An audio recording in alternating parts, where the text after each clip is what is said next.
He's got the mother and the father. In his hands he's got the mother and the father. In his hands he's got the mother and the father. In his hands he's got the whole world in his hands. He's got the whole world. In his hands he's got the whole world. In his hands he's got the whole world. In his hands he's got the whole world in his hand. He's got you and me, brother. In his hands he's got you and me, brother. In his hands he's got you and me, brother. In his hands he's got the whole world in his hand. He's got you and me, sister. In his hands he's got you and me, sister. In his hands he's got you and me, sister. In his hands he's got the whole world in his hands. He's got the brother and the sister. In his hands he's got the brother and the sister. In his hands he's got the brother and the sister. In his hands he's got the whole world in his hands. He's got the whole world. In his hands he's got the whole world. In his hands he's got the whole world. In his hands he's got the whole world in his hand. He's got the little tiny baby. In his hands he's got the little tiny baby. In his hands he's got the little tiny baby. In his hands he's got the whole world in his hands. He's got the whole world.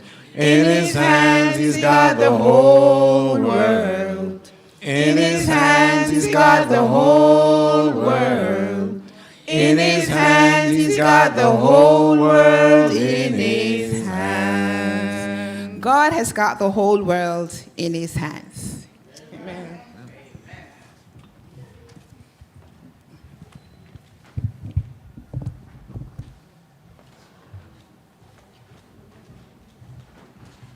We thank our praise team, which I'm sure you realize we're all Jamaicans. That was not deliberate, I promise you it wasn't. But anyhow, this afternoon, we are going to take a trip across the world, literally across the world, in 90 minutes. And I know for sure I am looking forward to the information that I'm going to receive. But like I've said in the chat, online, this is going to be an exposure of hidden talent. You see, this morning, there were hidden talents that were exposed. I am quite sure you noticed it. There are some people who came up here that you've never seen in front of the church. Well, we're going to have some more of that right now. And to kick it all off, I would love to introduce to you our masters of ceremony for the afternoon. One of them you've seen up here before, but there's a lot you don't know about that person.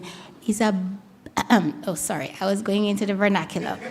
He is an established and decorated Toastmaster. Now, if you know anything about Toastmasters, you will know these are the people who speak very well and are able to speak anywhere. So, this afternoon, we are in church, so I'm sure he can manage it. And he will be doing it with his lovely wife, Nadine. Let's welcome Bentley and Nadine Horton.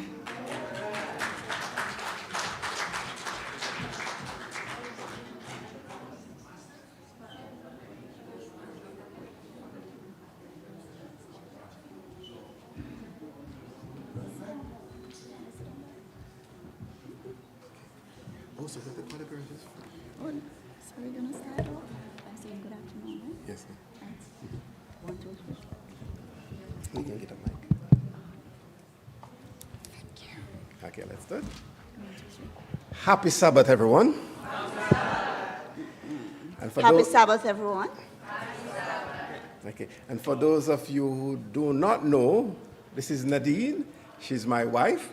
of over many years. Yes, yes. We don't want to say the number because we don't want to seem too old. We are pretty young people. And tonight we have the privilege, or this evening we have the privilege of being sermon masters. Yes, sermon masters for this afternoon's program. And we're going to have some delegates from across the world who's going to share with us their culture, a little bit and pieces of their culture with us. And as part of that exercise this evening, what we will do, we will engage you as the congregation by asking you what you have learned from them when they've spoken. All right? And so we're going to have, representing the Philippines, Brother Albert. Could you join us here on the platform?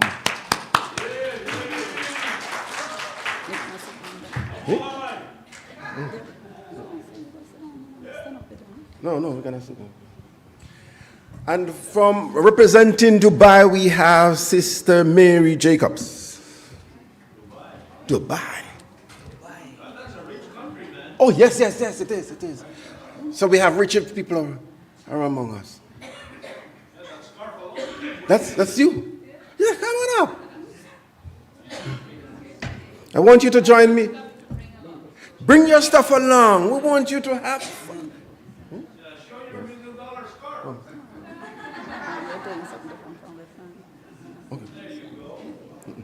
First, yeah, call him first.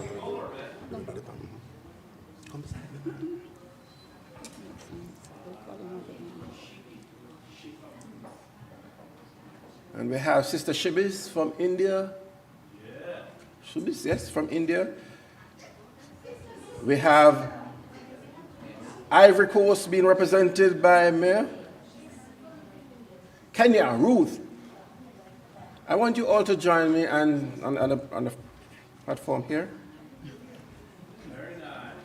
We have Ecuador, Leah. And Brother and Sister Paul from Grenada. Do we have snuffs?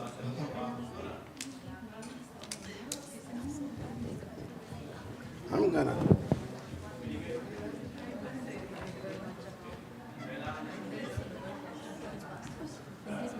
Nadine, yeah, are you gonna sit right here? Oh, you good.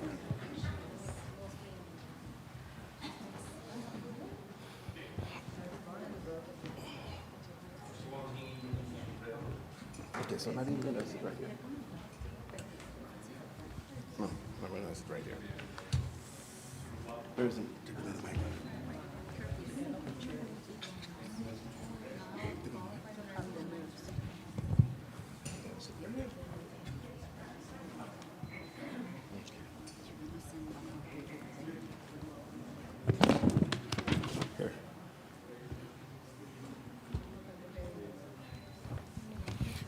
You know, Nadine, every time that I set foot in this church, it reminds me of, or keep me thinking of what it will be like for heaven. Oh, you mean that, like when we go there, we'll be seeing different persons from different cultures, different countries? Yes. It's like a melting pot of nations. Yes, it is. And the thing about it, though, is that we'll all speak the same language. Yes, we always understand each other. And so we're going to hear from different persons telling us about their culture, and we're going to learn some things here today. And I know you are a student of social studies, and you enjoy learning all about that. And so we're going to delve in it today.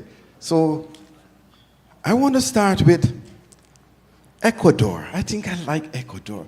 So we're going to start with Ecuador, and tell us some things about it. Hello, good afternoon, everyone. I represent my country, Ecuador.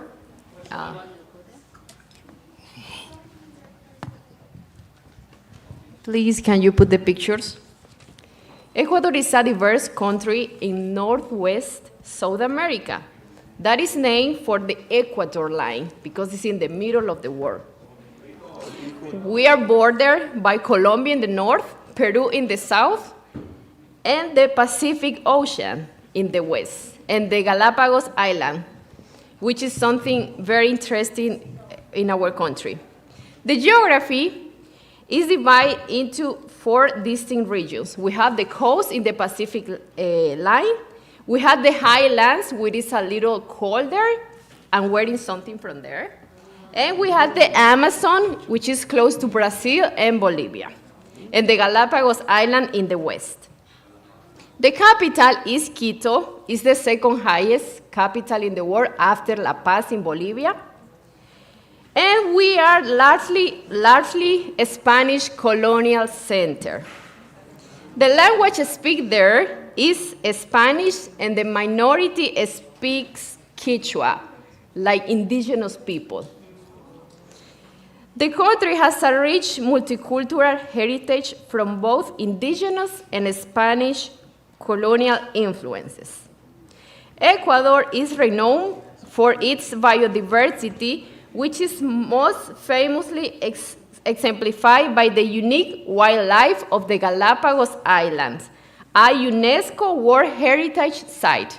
You see the picture of the animals there? That's the island. We have a typical instrument in our country, which is called rondador.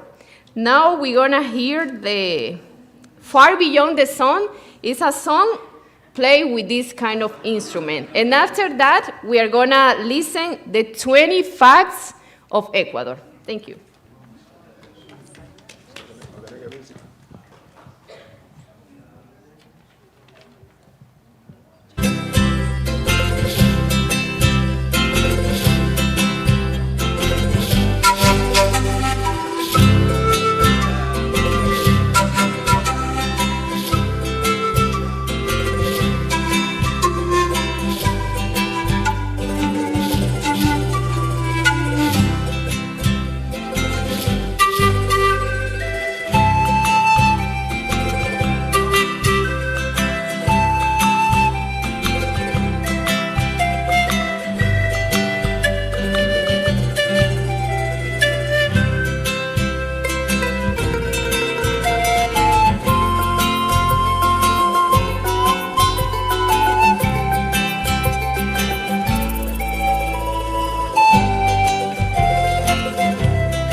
To 20 fascinating facts about Ecuador, a country located in South America, known for its rich culture, stunning landscapes, and incredible biodiversity. Let's dive in and discover some of the amazing things that make Ecuador so unique.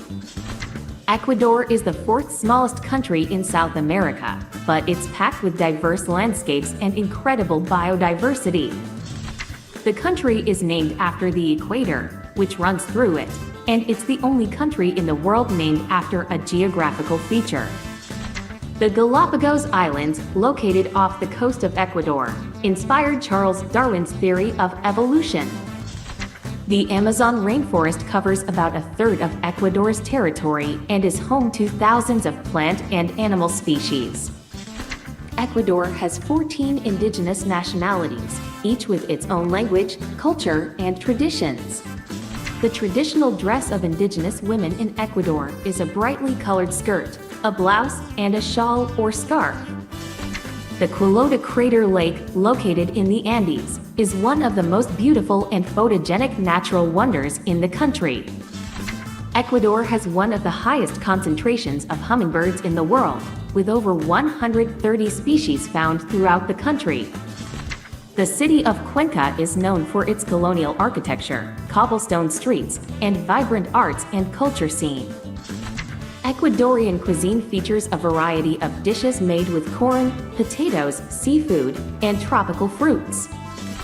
The Swing at the End of the World is a popular tourist attraction located in the town of Baños, where visitors can swing over a cliff with stunning views of the Tungurahua volcano. The Half of the World Monument marks the location of the equator and features a museum, planetarium, and other attractions. The Otavalo Market, one of the largest indigenous markets in South America, is a great place to buy traditional handicrafts and textiles. The Chimborazo volcano is the highest peak in Ecuador and is located closest to the equator. The city of Guayaquil is the largest city in Ecuador and is known for its vibrant nightlife, museums, and historic buildings. The annual Inti Raymi Festival in Otavalo celebrates the summer solstice and is one of the most important indigenous festivals in the country. The Cotopaxi National Park, located in the Andes, is home to the Cotopaxi volcano and a variety of unique plant and animal species. Ecuador has 2 official languages, Spanish and Quechua, although many other languages are spoken throughout the country. El Cajas National Park, located near Cuenca, features over 200 lakes and is a popular destination for hiking and birdwatching. Ecuador's national soccer team is known as La Tri and has participated in 4 World Cups, with their best performance being in 2006, reaching the round of 16. Thanks for watching my video about 20 fascinating facts about Ecuador. I hope you enjoyed learning about this amazing country. Oh, very good. Huh? Yes. Okay, I'm going to see which of us was paying attention. So I have about 2 or 3 questions I'm going to be throwing out there. All right, so let's go. And I'm seeing someone who is looking quite troubled. I think I might call on her first. All right, can you tell me, what is the home of the volcano Cotopaxi? Where will you find the volcano Cotopaxi? Did I pronounce it correctly? Yeah. Yes. Yes, my darling. At the edge of a cliff. Anybody else? The home of the Cotopaxi volcano. It is found, would you like to tell them, or should I just tell them? I should. It says that the Cotopaxi Park, it's the park that you find it, right? It is found in the Cotopaxi Park. Oh, that was the Right, it's okay.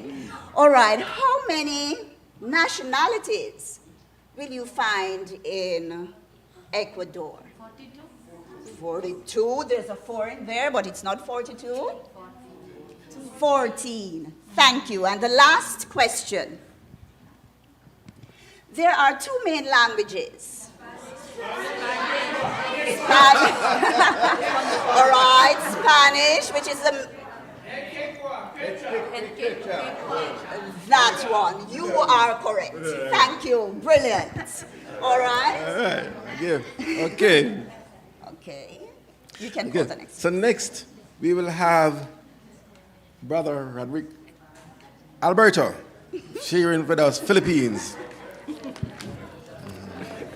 Good afternoon, church. It is my pleasure to introduce to you a country that is close to my heart, the Philippines. That's our nation is, it's a vibrant blend of cultures shaped by indigenous ASEAN, Spanish, and American cultures and influences. So Filipinos are known around the world for their strong family ties, warm hospitality, and the spirit of bayanihan.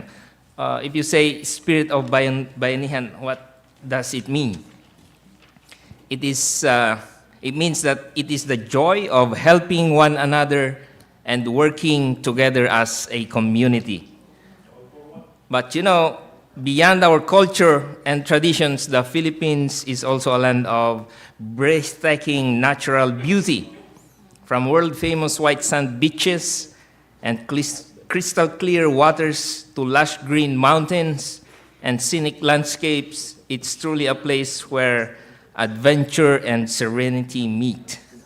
So to help you discover more about what makes the Philippines so special, its people, its culture, and its natural wonders, please join me as we watch this short 10-minute video that showcases the heart of my beloved Philippines.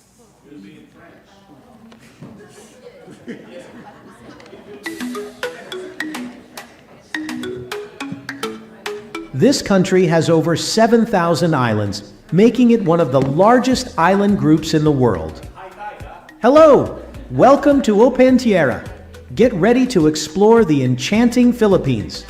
From its breathtaking landscapes to its vibrant culture, we're taking you on a journey through the diverse and fascinating aspects of this beautiful country. Before the Spanish arrived, the islands we now call the Philippines were home to many different ethnic groups and tribes.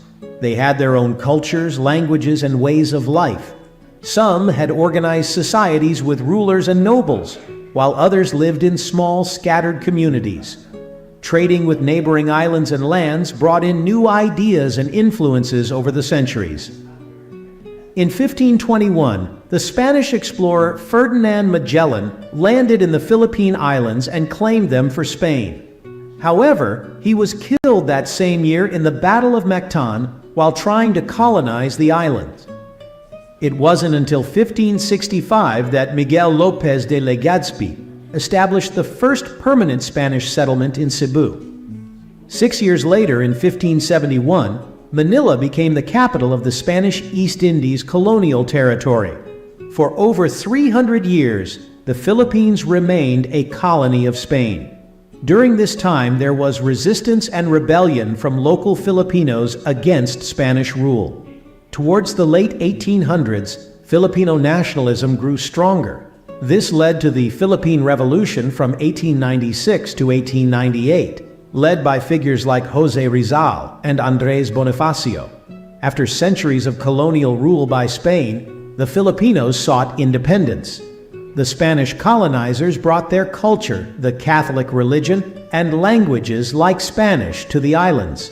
They built massive churches, forts, and cities like Manila using forced labor. While the Spanish clergymen and rulers lived lavishly, they heavily taxed the Filipino people. Though the locals adopted some Spanish influences, they maintained many of their customs and traditions too. After defeating Spain in the Spanish-American War of 1898, the United States took control of the Philippines through the Treaty of Paris. The Filipinos had fought hard to get independence from Spain, but now faced rule by another foreign nation. Many Filipino revolutionaries continued their fight for full independence from 1899 to 1902 in the Philippine-American War. Thousands of Filipino troops and American soldiers died in this long and bloody conflict. In the end, the U.S. emerged victorious over the rebel forces. For the next few decades, the Philippines was an American territory. The U.S. established English as one of the official languages and brought American-style education and government systems. However, many Filipinos still desired complete self-rule. In 1935, the Commonwealth of the Philippines was established, allowing some self-governance for the islands. Manuel L. Quezon became the first Filipino president, though the U.S. maintained ultimate authority. Then in 1941, during World War II, Japan invaded and occupied the Philippine Islands until 1945. Japanese imperial forces committed many atrocities against Filipinos. Major battles were fought between the Japanese, U.S. troops, and Filipino guerrillas, like the Battle of Bataan and the Battle of Leyte Gulf. Finally, after regaining control from Japan, the U.S. granted the Philippines full independence on July 4, 1946. This ended over 40 years of American territorial rule and nearly 400 combined years of Western colonization by foreign powers. The new republic faced lots of challenges in rebuilding after World War II. In 1965, Ferdinand Marcos was elected president, but he later became a dictator and ruled by martial law until 1986, when he was ousted by the People Power Revolution. After Marcos, the Philippines became a democracy again, but it struggled with problems like poverty, corruption, and conflicts with rebel groups. The economy grew in industries like tourism, but wealth remained unequal between rich and poor Filipinos. Though independent for over 75 years, the Philippines still works to improve issues of poverty and corruption that have challenged the nation since breaking away from foreign rule. The Philippine flag has two horizontal stripes of equal size, a blue stripe on top and a red stripe on bottom. On the left side of the flag is a white triangle pointing to the right. Inside the triangle is a yellow sun with 8 long rays coming out from the middle. At each of the 3 corners of the triangle is a small yellow star with 5 points. The blue color stands for peace and justice. The red represents courage and bravery. The white triangle means equality for all people. The 8 rays from the sun symbolize the first 8 provinces that fought for independence from Spain's rule long ago. The 3 yellow stars represent the 3 main island groups that make up the Philippines: Luzon, Visayas, and Mindanao. This specific design for the Philippine flag with the sun, rays, and stars was created and first used in 1897 during the revolution against Spanish colonizers. So the flag connects the modern nation of the Philippines to its historic struggle to become an independent country over 125 years ago. The Philippines is an island country located in Southeast Asia in the Western Pacific Ocean. Its capital and largest city is Manila.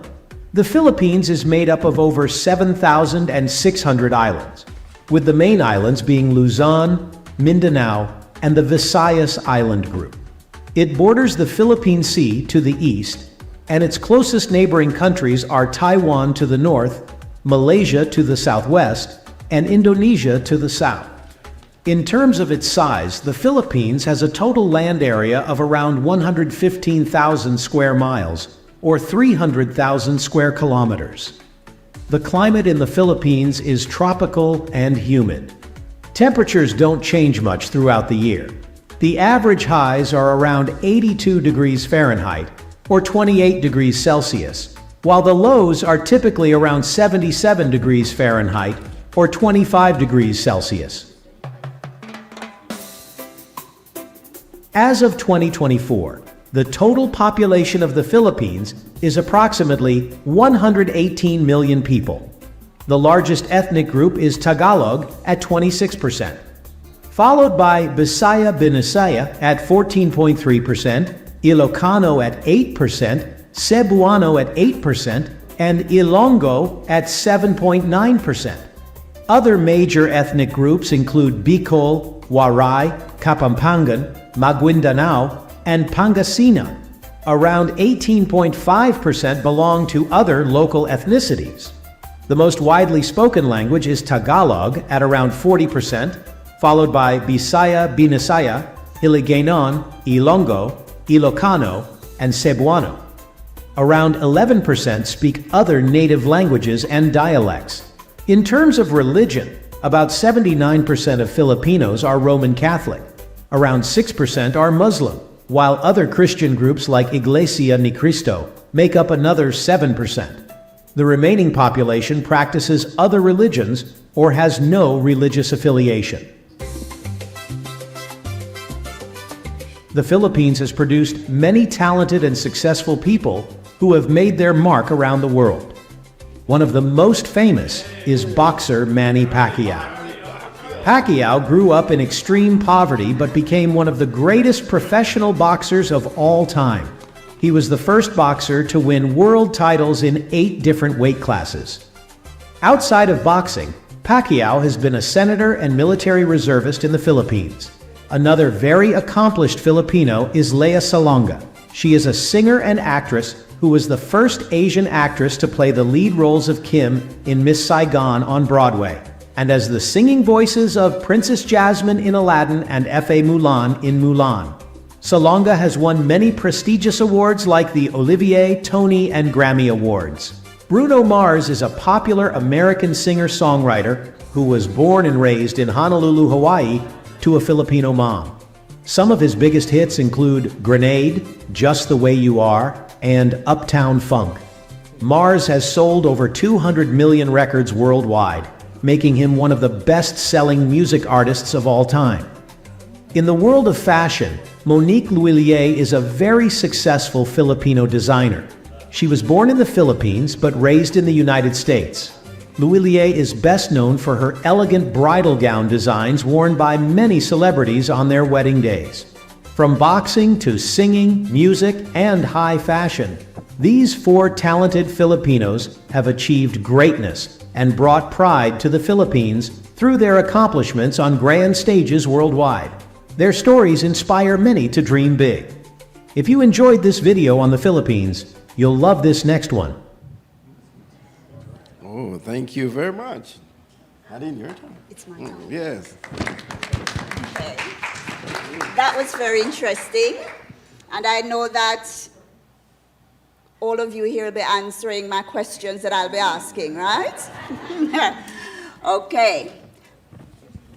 But I'm going to ask the first question to those on my left, and it will be on the flag. Now, there are 3 colors on the Filipino flag. Can you tell me those 3 colors? Yes, my dear? Blue, red, and white. Fantastic. Brilliant. And my dear young lady, your hand was up, so you're going to tell me. What does the blue stand for? Peace. Peace and justice. All right, great. And the red, courage. And courage and bravery. Okay, and the white triangle. Equality. All right. Now there are 8 rays. And those represent what? The first 8 provinces. And the 3 stars? The 3 main island groups. Brilliant. All right. And I noticed there was a whole lot of you know, from Manny. And Manny is who? A boxer. And the actress that they spoke about? Leah. And the singer, I've heard his name before, Bruno Mars. Beautiful. So I'll know, is there anything else I should ask you? Yes. When was the Commonwealth of the Philippines formed? The Commonwealth of the Philippines was formed in... It's a 19, but not 48. There's a 5, there's a 19, and there's a 5. Come on! 1935. All right, so remember that one. The Commonwealth of the Philippines was formed in 1935. And they gained independence when? July 4th. Fantastic. Yes, 1946. Oh, something that caught my attention. Now, Filipinos are known for their strong family ties. And the spirit of dash, and you're going to spell that for me. Yes, and it is spelled? B as in boy, A, Y, A, N, I.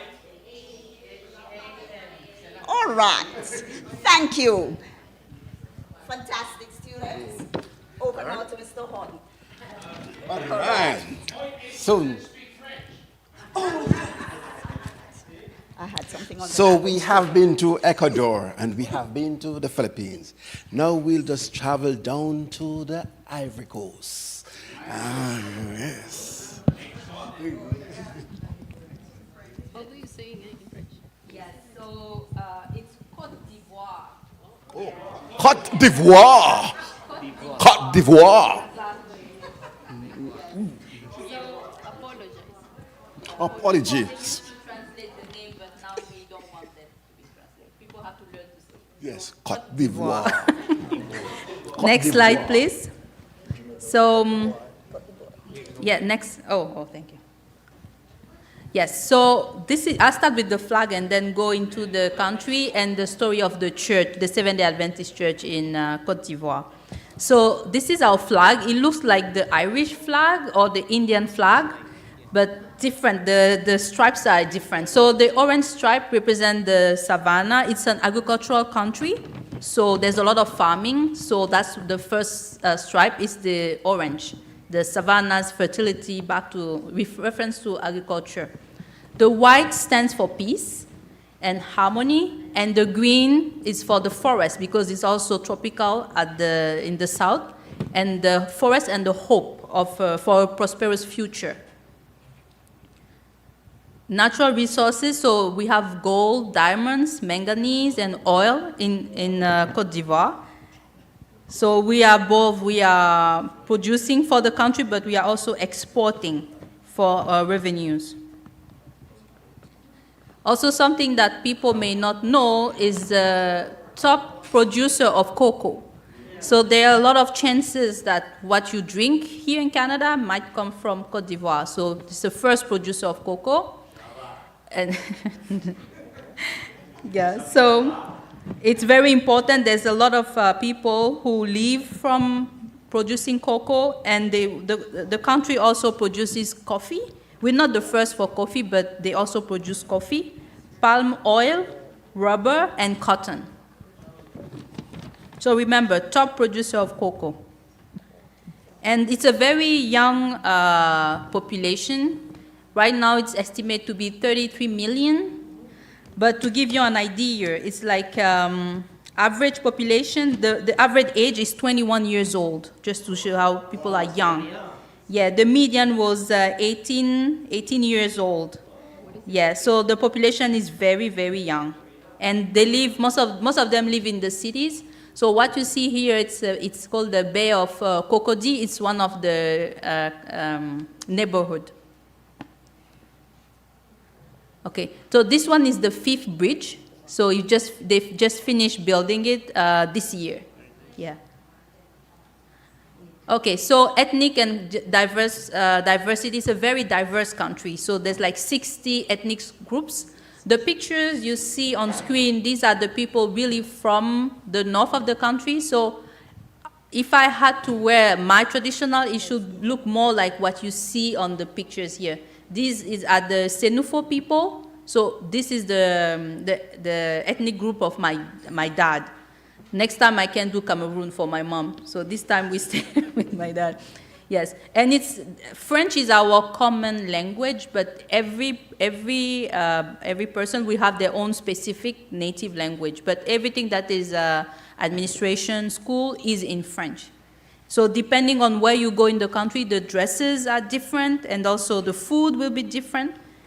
So that's why it's hard to give a name for a specific specific language, because there are so many. We have the Akan, we have the Kru, We have the Senfo that you see on the picture, and traditionally they were animist people, but then they converted to Islam, but they still keep some animistic practices.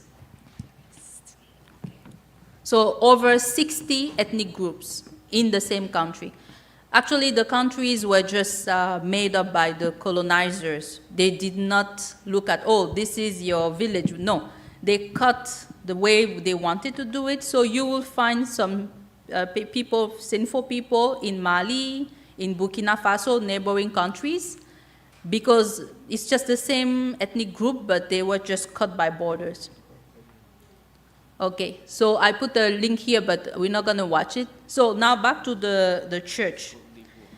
So in the church right now, it's Côte d'Ivoire is part of the Eastern Sahel Union Mission. It's the West Central Africa division of the Seventh-day Adventist. And the church was officially established in 1946, but it started before. And I will show it to you on the next slide. So in 1946, that's when they established the first church. And right now, the church, they have approximately 20, no, the numbers are not correct here, but the membership is 10,000. So compared to the 33 million, there's a lot of work to do. Yes, and they have 96 churches and 120 companies. And Christianity in the country represents 44%. But Adventism is lower than that because most of the people are Catholic when they are Christians. Otherwise, we have a lot of Muslim people. So that's what I say. The people in the northern part of the country, most of the time are Muslims. And people still practice what they call African traditional religion. So it's more like their own religion. It's not, we worship trees and rocks and rivers. So people still practice that. And the funny thing is that even those who call themselves Christians, they still practice that on the side. So people are Christians on Sunday, but then during the week they are animists. They have their little worship idols at home. So it's not uncommon. And then you have few people like they don't believe in anything, 8%. Yeah. So why I say that the Christians are mostly Catholic, it's because you have a lot of Catholic churches. So on the left side, you can see the St. Paul's Cathedral. This one is in the capital, Abidjan. There's two capitals. Abidjan is the economic capital, and then you have the political capital, which is Yamoussoukro. It's another town. So in the economic capital, you have this cathedral on the left. You also have a sanctuary. This is Sanctuaire Mariale Nationale. It's like a Marian shrine. So people will go there to pray to Mary. So yeah, it's there's a lot of Catholic. We also have what we call the Banco National Park. So it's the second country in the world to have a real forest in the city. So you can see on the picture on the right, what you see there, it's the city, and the forest is in the middle of the city. I think only in Brazil you can have the forest in the city like that. So it's a second country in the world to have and it's not fake forest. It's a real one that is in the middle of the city. And this is a basilica. It's called, I know in French, Basilique Notre-Dame de la Paix. Let me give you the name in English. So this one was built in the political capital, also a Catholic edifice. It's called the Basilica of Our Lady of Peace. And is one of the largest Catholic churches in the world. I think it's even bigger than the one in Rome. So there's a story saying that the Pope at that time refused to come to the inauguration because he was offended that they built something bigger than the one in Rome. Yeah. Yeah, so the message in the country was not spread by missionaries.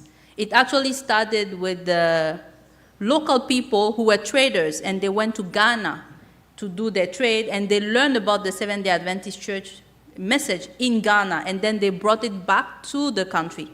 So normally you will see the missionaries going to the big cities, and then from the big cities going to the villages, but in Côte d'Ivoire it's the opposite. The people were converted first in the villages, and then the missionaries came to the capital. So that's a very particular things about the country. It's the natives who brought the message to the country, not the missionaries. And it started around 1920. So before the church was established, they already had people in villages who were Seventh-day Adventists. So 1920, they started preaching and then officially organized in 1946. And that's it. That's the end of my presentation. So I'm just going to show you the country. So the south is really where Abidjan is. But then you see on the right side, we have Ghana. They speak English in Ghana. So that's where the message came from, actually, from Ghana. And then you have Liberia. They also speak English. Guinea, they speak French. Mali and Burkina Faso, they also speak French.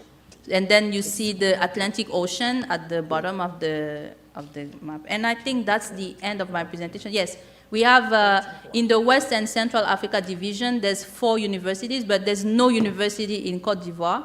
So they're praying for that. They want to build one university in the country, but they have colleges. They also have primary schools. And in 2025, they opened the first Adventist Medical Center. Thank you for your attention. Okay, that was Côte d'Ivoire.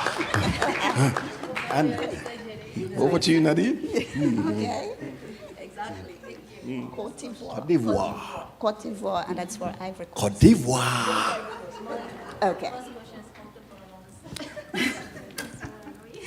Okay, I was just saying Ivory Coast and said, don't say Ivory Coast. Say Côte d'Ivoire. Côte d'Ivoire. Côte d'Ivoire. Right, Côte d'Ivoire. Oh no, there are 3 colors on the flag of Côte d'Ivoire. Côte d'Ivoire. Do you remember those colors? Green, white, and orange. And you all know that the green represents the forest, the land, beautiful. And the white is for peace, and the orange, agriculture, the savannah. Pardon me? Okay, so one thing that I found rather interesting, though, is that they have a very young population. And what... All right, beautiful. The average age is 21 years. And another thing that I found interesting is that they're animists. Now, can anyone tell me who is an animist? Okay, they see the rocks and other natural things. They believe that they have souls, you know? Animist. Right, so they believe that all natural things like plants and animals, rocks, those things have souls. Okay. All right, thank you very much, and back to Mr. Horton. All right. We learned about Côte d'Ivoire, and we're remaining on the continent of Africa, and we'll now move to Kenya. Oh, Ruth.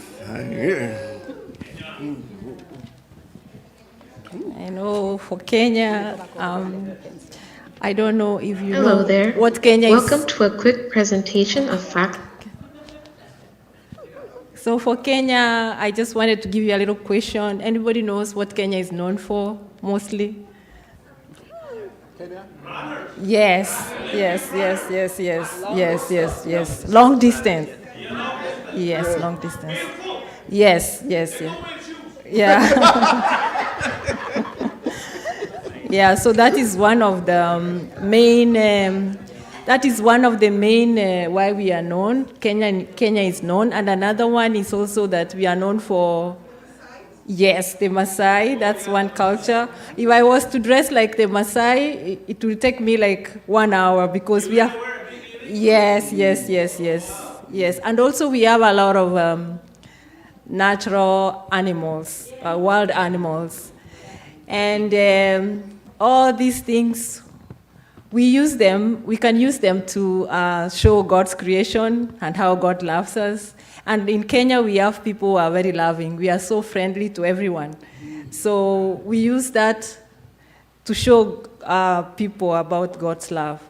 You're gonna see a presentation about Kenya, and then after that, I'm gonna wrap up a little bit. Thank you. Yeah.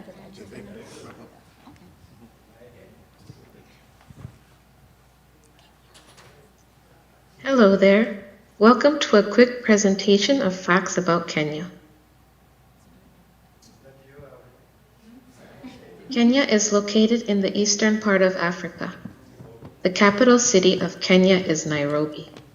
Kenya borders the Indian Ocean. Kenya has over 40 ethnic groups, such as the Kikuyu, Kisii, Luo, and Maasai. My family and I are from the Kisii ethnic group. Swahili and English are the official languages of Kenya.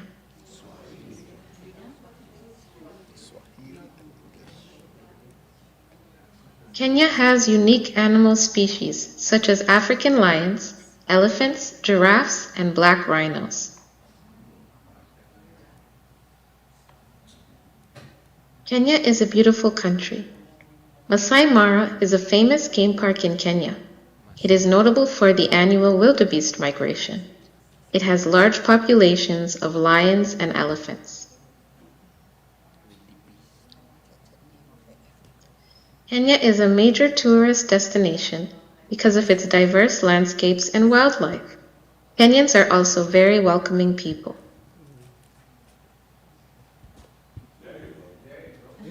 Kenya is well known internationally for its long-distance runners in the Olympics.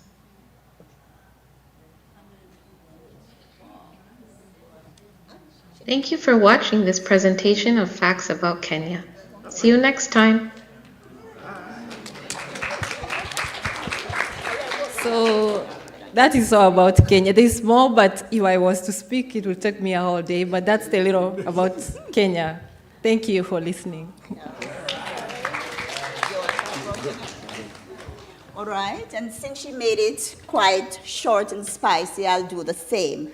You know, so Kenyan is known for the Maasai tribe, and they have long-distance runners, right, okay? And she said that they're very friendly. And after the presenter speaks about Jamaica, I'm just going to drop something in there about our friendliness too, you know? Right, so and they have wild animals such as elephants, lions, and the black rhino. Yes, yes, yes, black rhino. And the main languages, Swahili and English. Thank you very much. Oh, yes? She speaks Swahili? Yes. Can you speak to us in Swahili? Oh, yes. Give us a little of that. Jambo. Jambo. That is, hakuna matata. Hakuna matata. All right. Okay. Sabato njema. Sabato njema. All right. All right. Okay. And Kenya is bordered with the Indian Ocean. And so we'll move over to India. Yes.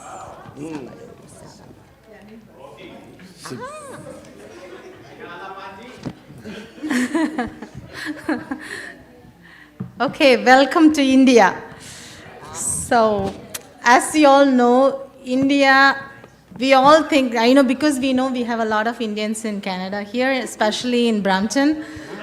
We may think India is one particular people who talk language is Punjab, but if you see this is the India map, you see the border is Pakistan on the left and China and Burma, and then it's surrounded by 3 sides, surrounded by sea, 2 sides seas and 1 is ocean, down is the Indian Ocean. So if you see there are different states we have. Most of the states, like for example Rajasthan, if you see the top Rajasthan, they have different languages. That's how it's all the different states are formed because of the languages.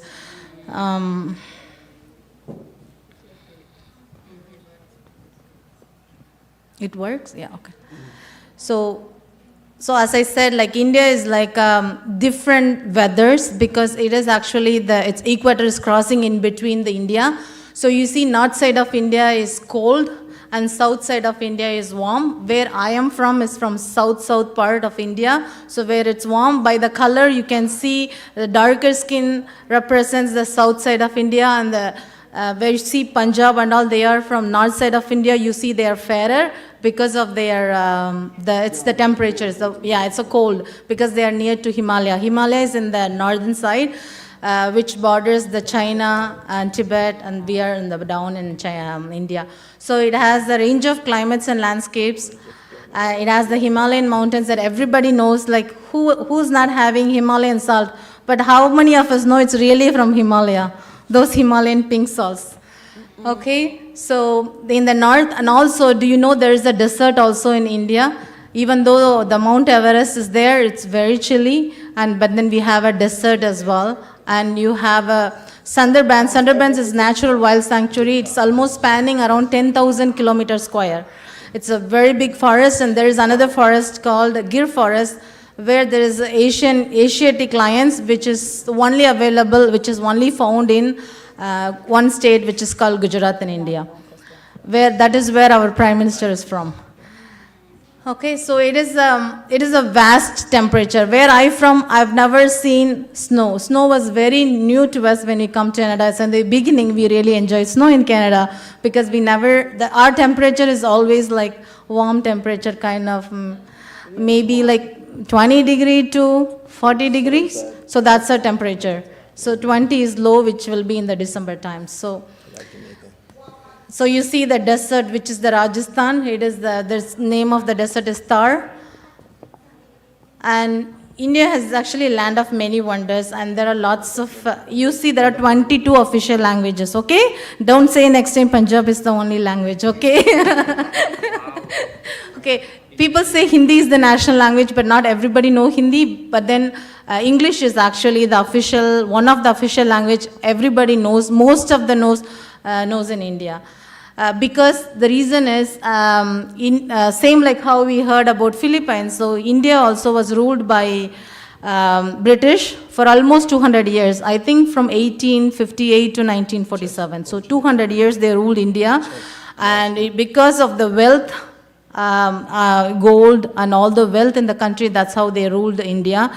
And then that is where the independence, all the countries joined, all the states joined together and they reformed against British, and then the independence was from 1947. That's when we started, our own country as India, which is from 1947. August 15, 1947. Okay, so we have 22 official languages, and even though it's just official languages, but we have like 121 languages with almost 10,000 or more speakers. But then if you see as a mother tongue, like 19,500 mother tongues or dialects in India total. Okay, it could be even more actually. This makes India is one of the most linguistically diverse countries in the world. And biodiversity, India is home to about 10%. You have to think like 10% of the world's species encompassing a vast range of flora and fauna. So which means like all the animals and plants, like whole world, it's 10% is just in India. So, and as you all know, now India, I think, beats China in the world population. I think it's almost 1.44 billion people in India. In that small space, how much people, right? So because of the climate and weather, because why we don't have in Canada is because of it's very cold here, right? So, and do you all know chess, right? How many of you play chess? So I know it's an interesting game. So it's the origin of games is the popular of chess is originated in India. And there are lots of game chess masters in India as well. Am I doing it correct? This way or this way? Yeah. In India. It's not China. Okay, so India has the largest vegetarian population in the world with nearly 40% of the people are vegetarian.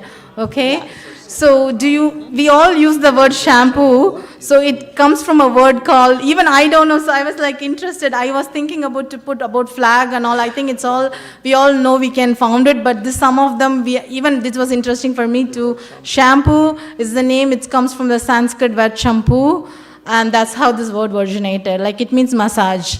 It originated from the ancient Indian herbal hair treatments. And you all know about herbs that we are using. It's like, and spices. So India is actually known for spices and herbs and all of them, right? So, and also, who all don't like maths? A lot of people don't like maths, right? So it's the invention of zero is from Indian, the mathematician called Brahmagupta. Okay, it's a zero. Zero is important, right? If I just give 1 and then if I add 0, 0, 0, 0, then the value increases, right? So 0 is important, right?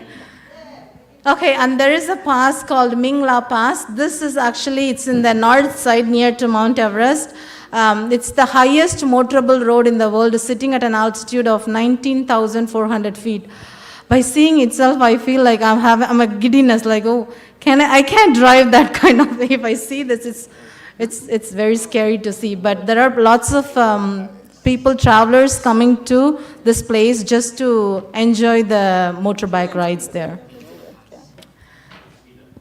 Yeah, so as you all know, do anybody know what is this called?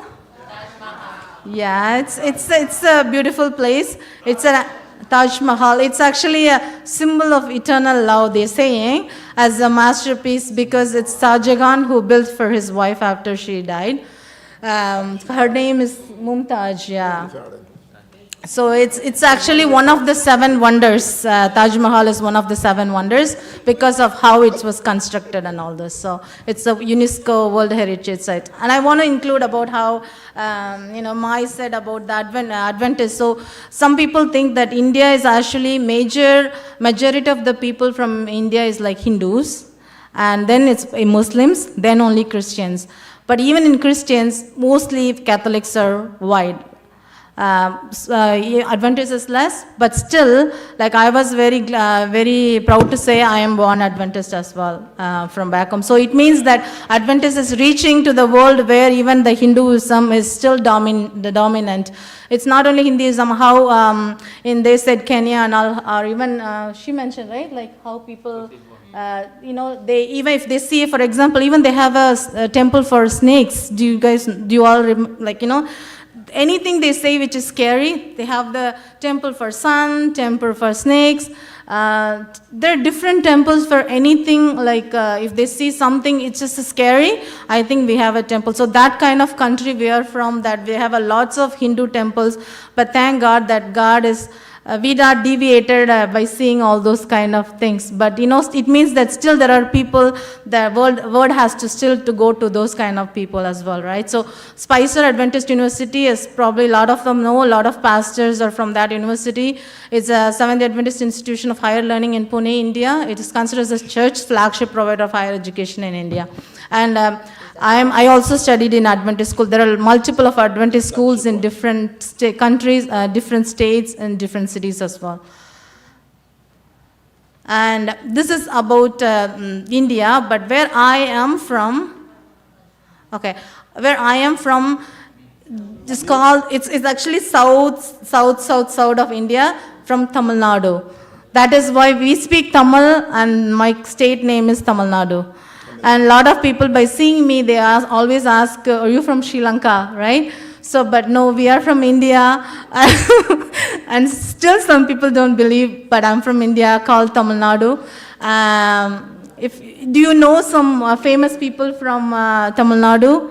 Who's famous? Who's in Google? He's the CEO. Google CEO Sundar Pichai. He is from...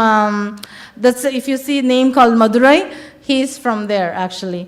So there are lots of Indian iconic people around the world.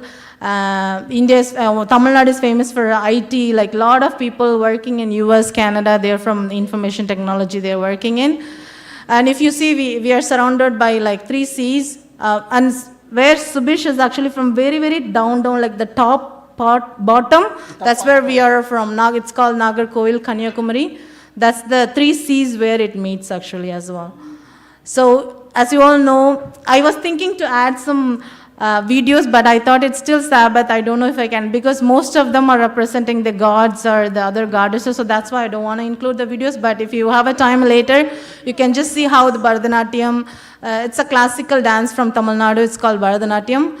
And as you see, the sari is one of the common, like we use all the time.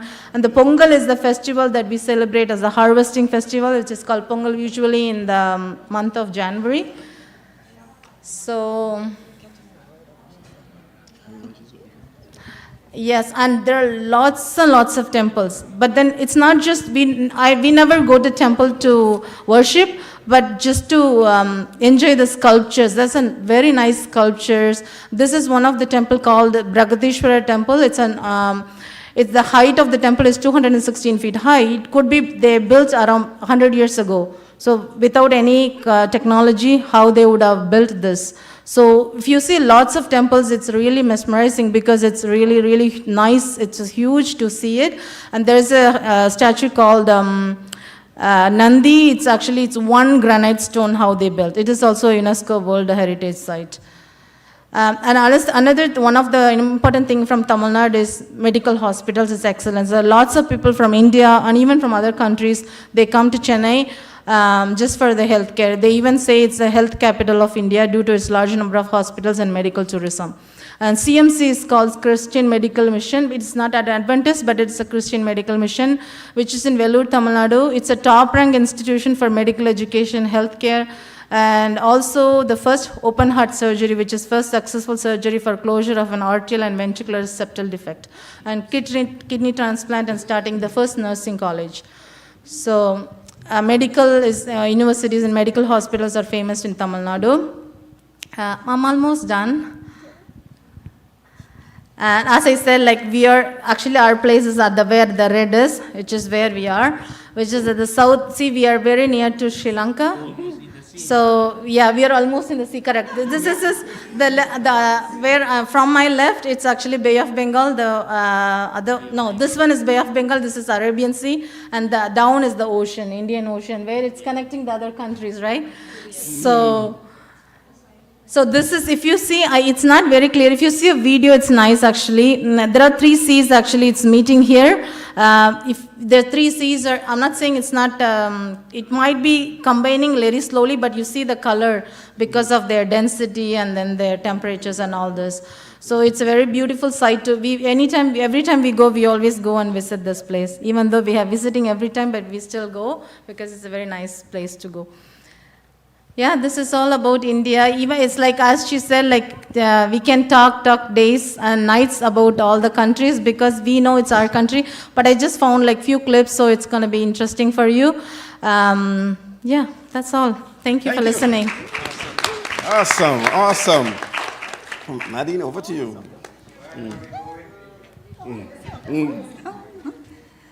Okay, yes, it was very interesting. And I found out that the north of India is very, very hot. Is that true? No, not true at all. So the north is cold and the south is warm. Right, beautiful. And there are how many official languages again?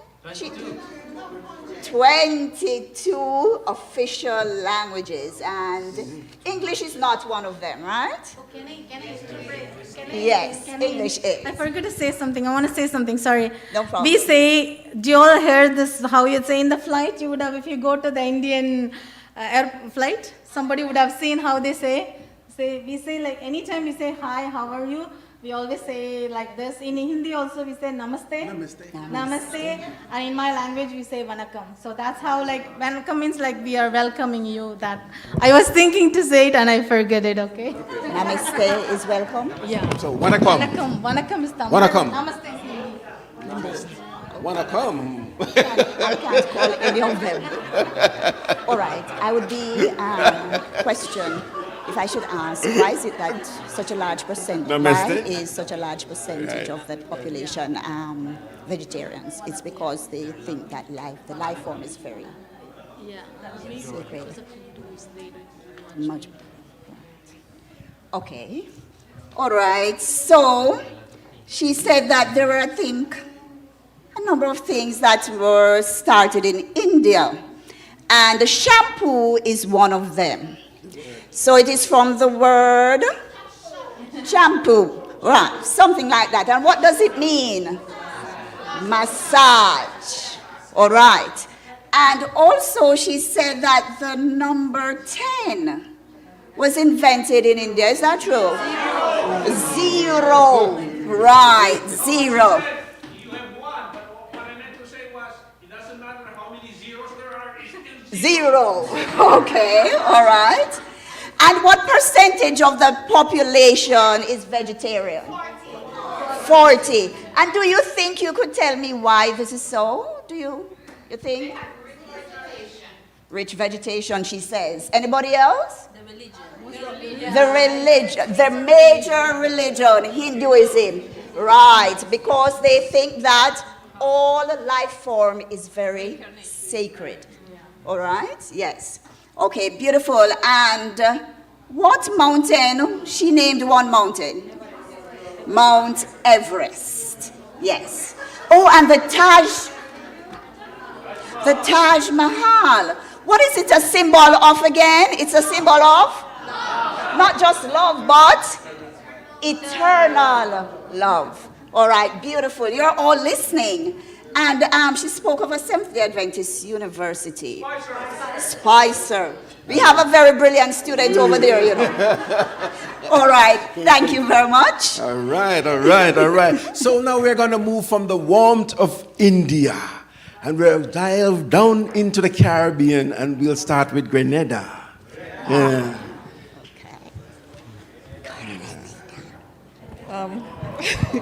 I did not have anything prepared until this morning when we did something quick. So, before you put it up, when you hear the word Grenada, what's the first thing you think about? One word. Spice. We are the Isle of Spice, and in Grenada you can find many, many different spices. Now I sat there and I heard people talking about, we have 22 different languages, we have how many different, some even have 2, but we only have 1. I used to be at work and some people asking me, how many languages you speak in your country? 1. People in the lunchroom, some eat in here, some eat in there, and you hear them on their phone speaking a different language, and I wish I had somebody to speak another language with. But everybody knew the English, I couldn't speak it. So we only speak English in our country. And we have our own dialect. Like, we might say something like, where are you going? Sometimes if you speak in our Grenada, we say, where are you going? Okay, we don't say, where are you going? And where is it? You say, wait. Yes, we have our own dialect. We learn a little French and Spanish in school. We were once colonized by the French, but unfortunately, we don't speak French. But we have a lot of places in Grenada named French. Most of the places in Grenada have French names, actually. But we don't speak French. We just speak English. Okay, so I just put together a little something. I didn't give you really on our culture because I think if I put anything about our culture here, we might be thrown out of the church. But so I couldn't put that. So yes, so Grenada is made up of a tri-island states, okay? 3 islands. If you look at the very top, you'll see a little green one up there. It's called Petit Martinique. And then we have Carriacou under it, and the mainland is Grenada. Okay, that's where I'm from. That's where I live, Grenada. Now, it is surrounded by the Caribbean Sea on one side and the Atlantic Ocean on the other side. And this is our coat of arms. After we got independence, that's when we got our flag, our coat of arms, and so forth from the British. Okay?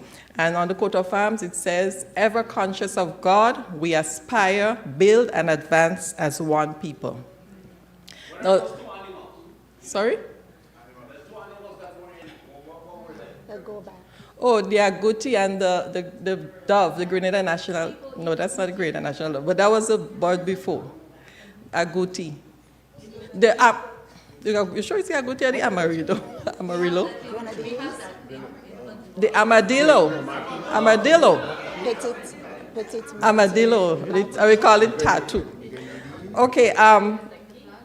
Yeah, what I was going to say again? Oh, this is an aerial view of Grenada from the sky. That's the whole of Grenada map. It's very small. People talking about billions of people and millions of people. We only have thousands. Okay, we have 117,000. Yes, yeah. Brampton have more than the whole of Grenada. Okay. Oops, too fast. This is our flag. Okay, it's very pretty, don't you think? Yes, it's very beautiful. We have 7 stars which represent the 7 parishes. The nutmeg represents our spice. And the colors, as you know, the red, the fervor of the people, the green, the lush vegetation, the yellow, the friendliness of the people, and also the warm sunshine. And this is our present Prime Minister now. Yeah, he looks very young, but maybe in his late 40s, yeah.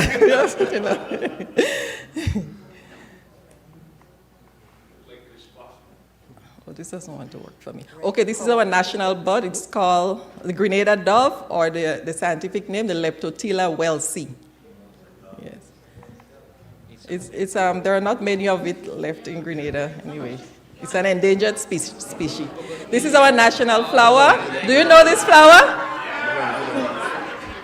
Yes, it's called, what's the name? Bougainvillea. All right, these are our main export crops, the nutmeg, the cocoa, and the banana. We don't export so much banana now, but we do a lot of nutmeg and cocoa, okay? And I had a lot of experience in that personally, not exporting it, but selling it. By my husband, we were both teachers back home when we come from work. We'll go to the land, we cut cocoa, we open it, we cut it open, we pull out all the cocoa, we go and we dry it, or we sell it wet. You can sell it wet or you can dry. Nutmeg too, we go to the land, we pick up nutmeg, we take off the mace and we sell it. Okay? And these are some of our spices. We have ginger, cinnamon, nutmeg, what do we have there? Aniseed, the bay leaf, you know the bay leaf? Cloves, you name it. These are just a few, and these are the same spices in the powdered form. Some of them, yes. This is our national dish. It's called oil dung. Now the first one on this side shows how the pot is packed. You put all the meat at the bottom of the pot, like chicken and those with pork and those things. Some people put these things, different meat, or you could put salt meat too, salt fish, and so. And then you put you pack your food, dumpling, you know dumplings that you make? Right, dumplings and breadfruit. These are the 2 main food that you put in it. And then you could add your carrots and other things. And on top of the pot, you put your, what do you call it? Callaloo. Not the Jamaican callaloo, the dashing leaf is what we use. Yes. Okay. That's what we use. And you pour your coconut water well seasoned, and you put your salt, everything, and you pour it on top, and you let it boil down until it becomes oil. Now, if it doesn't make oil, it's not oil down, okay? Because it must make the oil. Of course. So then I try and make it. I'm not very good at it. The roadside ones are very good when you make it by the roadside. This one was done by my sister with some friends out by the road. Okay, and this is what it looks like, the center one when it's cooked. Yes, when the pot is finished, it looks something like that. The other side is when you finish eating it, right? Okay, these are some scenic views from Grenada. Now we have lots of beautiful beaches and lakes and waterfalls. So I just put a few there. Let you see, this is one of the most popular beaches, the Grandance Beach. Yeah. Then we have the Annandale Lake at the bottom there. And the Annandale Waterfall. And what's the name of the lake again? Granitang Lake, yes. I'm up here now and everything just going from my head. I have nothing prepared.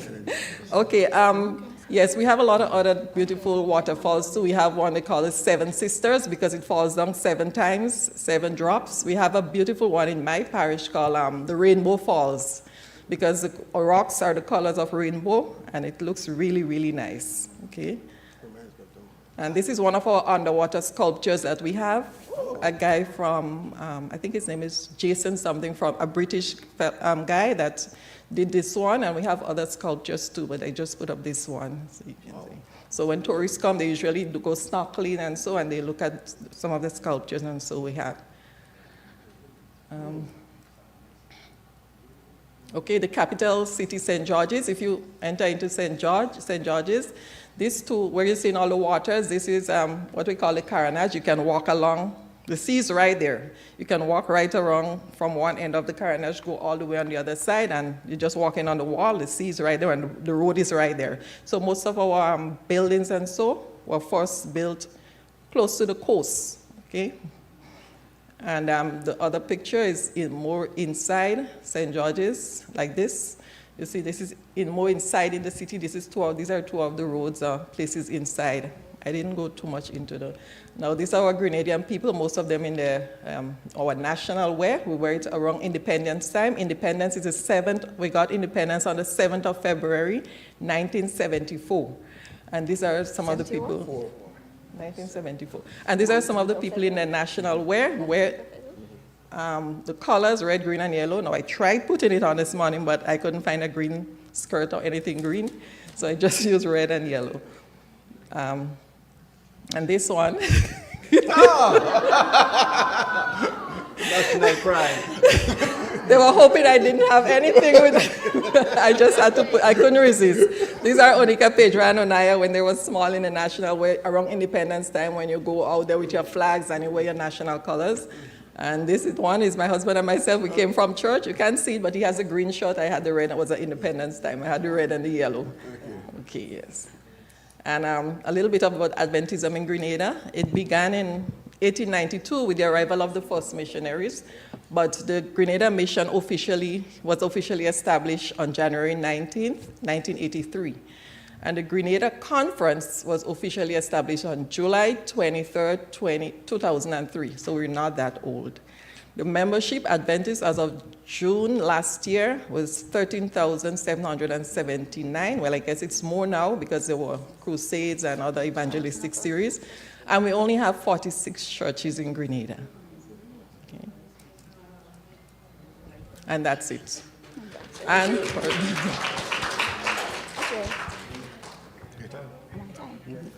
and over to you now, Nadia. And over to me. Okay. Okay, and I'm back again to bother your brain. All right, so Grenada is known as the Isle of Spice. Yes, thank you. And they have 3 islands. The mainland is Grenada, and then they have Petite Martinique and the Grenadines. So Petite Martinique, Grenadines, and Caracou. Okay, Caracou. And their population is relatively small. A little less than that. 117,000 people.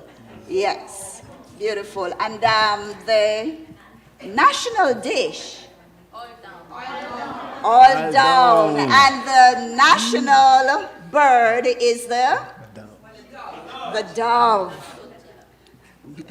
No. Oh, who's going to remember that, right? And the national flower is the bougainvillea, right? And they got their independence 1974, February 19? February 17, the teachers. 7. February 7, 1974. All right, and the capital is St. George's. And there is something that I found rather interesting that visitors would go and look at, and that is the underwater sculpture. All right? Okay, I think I'll leave it at that. Thank you very much. And you're a wonderful bunch. You're all brilliant students. And now we'll move over to that rich country, Dubai. Now we want to hear about Dubai. I am ready for Dubai. Money, money. Yes, yes. Marhaba means welcome in Arabic. Sabbat Saidin. Happy Sabbath. Sabbat Saidin. Yeah? So that's Happy Sabbath. Well, they bring that. I just put up a few slides quickly yesterday. I mean, I was thinking what to do, just talk or have a few slides, so I wasn't too sure. So this thing is a little teapot, like a pitcher, and this is a cup. So this is what we do for hospitality in Dubai. So the locals, the traditional Arabs, would have a little pitcher like this. They would even use it for coffee, or like their Arabic, drink, as well as for water. So it's called a dalla, and this is a fidjan, which is the cup. And they have these antique material, and then they would do it. And that's the first thing for hospitality. So here we go. Hospitality. Yeah, no, that is actually just a keepsake which I bought from the airport in Dubai. But the actual thing is big. Big. It's not small. Okay.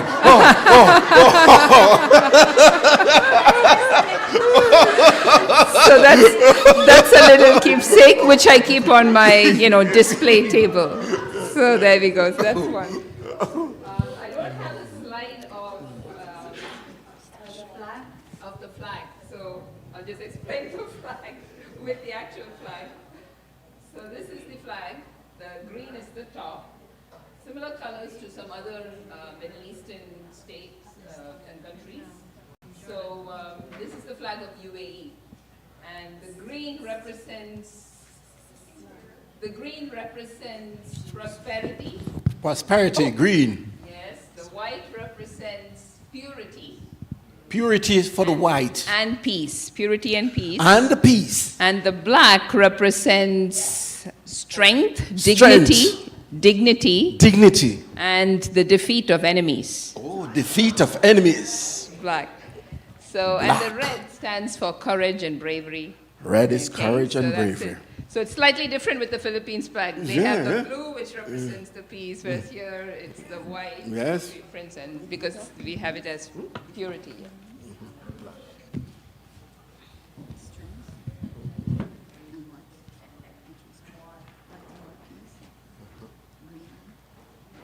Prosperity. Okay, so I guess a lot of people I know from who I've heard speaking to me, they would say they would know Dubai, they would know Abu Dhabi, but they wouldn't know UAE, or at least they wouldn't know United Arab Emirates. So I'd say, yes, Dubai is just a city or the emirate in the United Arab Emirates, which is composed of 7 emirates. So sometimes simply called the Emirates. It's a country in West Asia and in the eastern end of the Arabian Peninsula. Now, it's a federal semi-constitutional monarchy of the 7 emirates. And Abu Dhabi is the capital and the national capital of the whole country. And then Dubai is the country's largest city. So that's why it's very popular and famous compared to even Abu Dhabi, the capital. And as of 2024, it's got an estimated population of about 10 million, and they are multi-ethnic. Now, Islam is the majority, and Arabic is the official language, but English is the most spoken language, so it's the language of business wherever you go. So you'd see boards and everything. You'll definitely have no problem understanding. So there we go. Now, Arabic is the official language. Now, Arabic is a Semitic language. A little history there, like Hebrew. And the modern Arabic script comes from, its precursor is Aramaic, the language that Jesus spoke. So it was the lingua franca of the main predominant language of the Middle Eastern area or region in the past. and then Arabic overtook it. So yeah, that's a little bit of a thing. So Aramaic and Arabic, they're all Semitic languages like the Hebrew. So this is the actual, this little shape there. You can see the whole of UAE with the 7 emirates color coded. So Abu Dhabi is the largest, which is the capital, and then the one in green is Dubai. And then that's where I was born. So that's my native place. So ethnically, I'm Indian in origin-wise, but I was born and raised in Dubai. So I did my high schooling and everything there. So Arabic was a language which was mandatory till my 8th grade. So I had to take it. So we had English, which was the main language, and then we had Hindi, which if you went to an Indian school, you could choose, and so that we would choose because that's the national language, so most states would know them. And then Arabic was your 3rd language, they would call it, and that was mandatory. So we don't speak it as much because we didn't have people we knew as Arabs that we would converse in, so we kind of lost most of the words that we, but my mom and dad used to use it more because they use it during work and when they say hi and hello and all that. But we kind of lost. We learned about museums and swords and everything in history, but we don't use museum and swords in everyday language, so we've forgotten all those words. So we know, like, what's your name? Maasmik. How are you? Kaifalak. Kamasta. So just like that. Those kind of things. Habibi, sweetheart, or, come on here, little darling. So I'll just sometimes call my daughter that. How do you say I'm sleepy? I get it. I can even see that you're sleepy. But this is the last one. So internationally, the UAE is considered a middle power. Although they say it's the wealthy nation, it's just a middle power. But the city of Dubai serves as an international hub, so that's why it's popular. And only 11% of the population are native Emiratis. They call them an Emirati if you're your actual native. But they are outnumbered by the expatriates. So it's majority expatriates like me, like one of us was. And the migrant workers, and most of them were from South Asia. So it's the 7th largest oil reserve and the 7th largest natural gas reserves it's got, United Arab Emirates. So it kind of leans a lot those days from its oil. It made most of its money there, especially Abu Dhabi, the capital. But Dubai was more, increasingly focusing on tourism and business, becoming an international hub. So they could be less reliant on oil, which could, you could run out of your resources, whereas this would be the one which is going to spur them on to more success. So this is kind of their clothes. Now, I know Sister Malu asked me, you have some Dubai costume? I said, whoa, none of us, only the traditional people wear those things, not the youngsters and all that. But then there's some similarities between some Pakistani and Indian clothes. So this is the closest that I have, which is actually Indian, but it looks very close to the first one that you see there. So they usually wear a modest outfit, which is like an abaya, a long maxi-like dress. And they may have a little shawl. Some of them may cover their head, the more conservative ones. In Saudi, most of them, it's a rule you do it. But in Dubai, they're very modern, so not everybody actually does it. For a matter of fact, that first one there, which you see in the light aqua green, she's actually the current ruler's daughter. Princess Mara, so that's her. So yeah, and then you also have the black burqa that many of them wear, the conservative ones. Yeah, the burqa is the black thing that they actually cover. So when you go to Saudi and other places like that, even big dignitaries and royals, they would have to wear the burqa and cover your face sometimes, all the way that just your eyes are seen. So there you go. And then the men, that's what they would wear, the dishdasha. So that's called the dishdasha. Dishdasha. So you or sometimes they call it a kandura or something like that. It just means it's a little white long robe. You might have it in other colors too.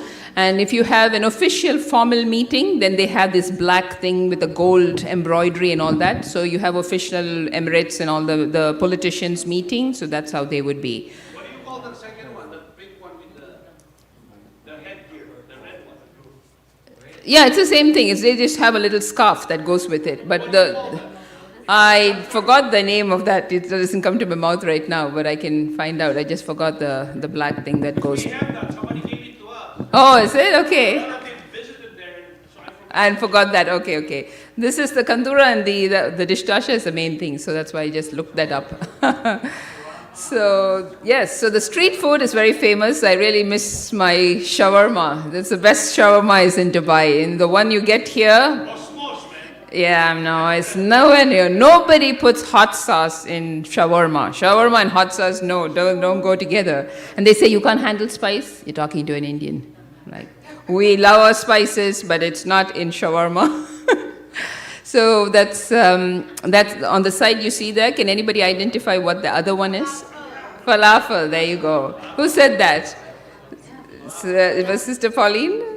Okay. Yes, so that's vegetarian. It's basically, the beans, fava beans, and the parsley and all that put together. So it's really nice and fresh. And they have it with some hummus, which is chickpea paste with tahini. So it's quite Mediterranean diet, and it's kind of healthy.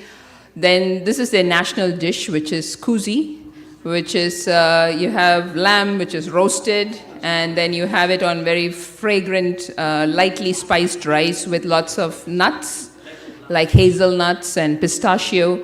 So that's your wholesome one-pot meal, So that's kuzi that you get it in for weddings and things like that. And then you have those desserts, which are really great. Dates. Dates is a big thing in the UK. And oh my God, the experience of actually being in Dubai, seeing a date palm and picking off that and eating, I've never come close to that with even the best of best dates. Even in the airport, the Dubai dates, we've actually tasted it. It's not like when you pick it from the tree and have it. It will just melt in your mouth or just when you hold it in your hand. So soft, so succulent, delicious. The quality is just amazing. They do all kinds of things with dates. They stuff it up with all kinds of rich nuts and honey and all that. So you get all this, you must have seen in the airports and different other, localities. That's baklava. So, yeah, that's baklava is Arabic sweet. So it's phyllo pastry basically, crispy phyllo pastry with honey or syrup, like orange syrup or rose syrup, and lots of luxurious nuts. Very finely made, and there's different varieties of filling and paste. But yeah, I guess right now there's a viral trend about the Dubai chocolate. Have you seen that, the Dubai chocolate? Anybody tasted it? No? It's got the pistachio filling, and it's become so famous. It's all over the place. It's so expensive. One little bar is like $150. It's a big trend now, but it's, yeah. So this is, well, they have all the latest, and Dubai is known for the best things and all that. Like they show the camel in Rajasthan in India. You also have hot deserts there. So I'm a desert girl. They call me a desert flower because we are from there and we are from a tropical place ethnically too. So camel racing is one of their pastimes. And before it used to be young kids that they used to put on them because you would often have a fatality. They would fall down and they would actually have really dangerous injuries or they could die. Unless they're really trained and a little older. But right now robots have replaced riders. So they are very technologically. Anybody recognizes or can name these ones?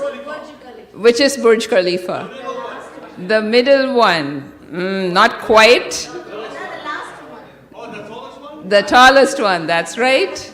Anybody else knows the other names? Atlantis, yes, that's the Palm Jumeirah, which is part of the Palm Jumeirah. And then the one on the left, the small little thing frame there, is called the Dubai frame. If you stand there, you can see the old Dubai and the new Dubai from that beautiful views of it, panoramic views. The huge big egg-like shape that you see, that was recent, 2022. That's called the Museum of the Future.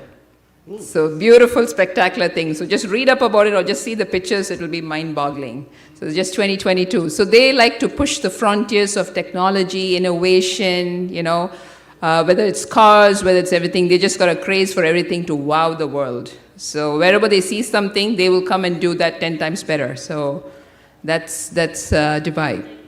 So yes, this is the tallest skyscraper of the world. The Burj Khalifa, and it measures 830 meters from the ground. It's so tall that people, during Ramadan, they have to wait for the sunset before they can break their fast. And those who are on the top floors of that have to wait 2 minutes extra for it to actually set, because that's how it is, They will really literally wait for sunset, and so that's the height. Wow. This is the Atlantis he was talking about, the Palm Jumeirah. So if they don't have enough land or space, they make it happen. So they've actually, yeah, that's man-made. So not lake, land. So the land, they moved the sand, dump trucks, full of 10.5 million dump trucks worth of sand to create that land, that island, in that shape.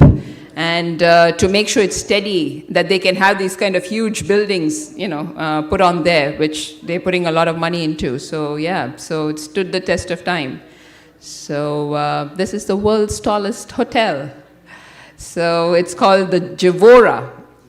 It's got 75 floors, and it's so tall, and it's 50 meters taller than the Shard in the London. Did you go to the Shard, Uncle Vince?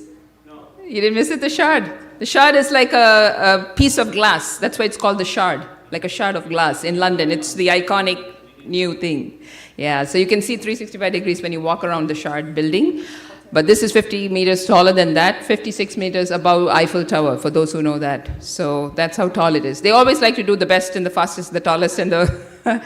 So that's the interior view of that. For that matter, the Dubai police drive supercars, like the Lamborghini and the Ferrari, Aston Martin, so that's their thing. So if you look at them, they all have the same color code, but that's how it is. So Nathaniel is now impressed. It's tickled him now. He's into Bugatti right now. So this is the school that I studied in. So this is Sharjah Indian School, and then I went on to Indian High School, which is Dubai. Now it's a much bigger glass building, which looks completely different from this. But this is where I was, and yeah, it's changed a lot. We used to go to school Saturday to Thursday. So we only had one day off, which was Friday.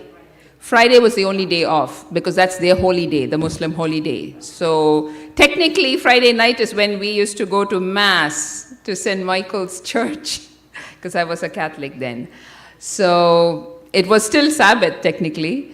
But, we went there and, yeah, well, I guess most of you knew I've told in my testimony before where, how we moved on. We thought nothing was happening in this church. It wasn't invigorating us. It wasn't, quenching our thirst in a way. So we went searching.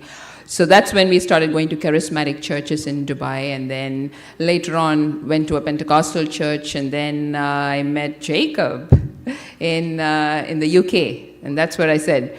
But the whole time I was in the Dubai, I never saw an Adventist. I never heard of an Adventist. Now I have lots of different people in my family. We are very multicultural. We've got Germans, 2 German brother-in-laws, an Italian sister-in-law. I've got lots of different communities in all different planets and continents, Australia, Singapore.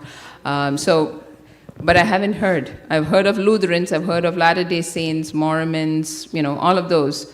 But never heard, Baptists, never heard of Seventh-day Adventists. So that's why I used to tell Jacob, when we used to do in England the harvest, going out, this is my last slide, by the way. So when we actually go out to do the ingathering, he used to be hesitant to come because people there are very snobbish in England. So they will just shut the door on your face. We'll go all suited up with all the ties and credentials they give us to wear and go, all the things so that we are legally doing this. But even then they would, make up an excuse. So he would not come because he's not somebody who can take that. But I would go. I said, I'm the one who's come into Adventism from, and you don't want to go. You're the born person. Your grandpa is a pastor and you don't want to do this. So, but I was telling, if more people did that, then more people will know us and they will want to know about us. I said, I know what's the watchtower. I know their communication, the Jehovah's Witnesses communication. How is that? Because I get that every place I lived.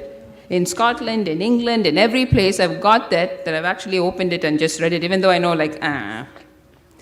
So yeah, so this one. So this one is the Seventh-day Adventist Church in the Arab region. It was in the 1950s in Bahrain and Kuwait that they first came in.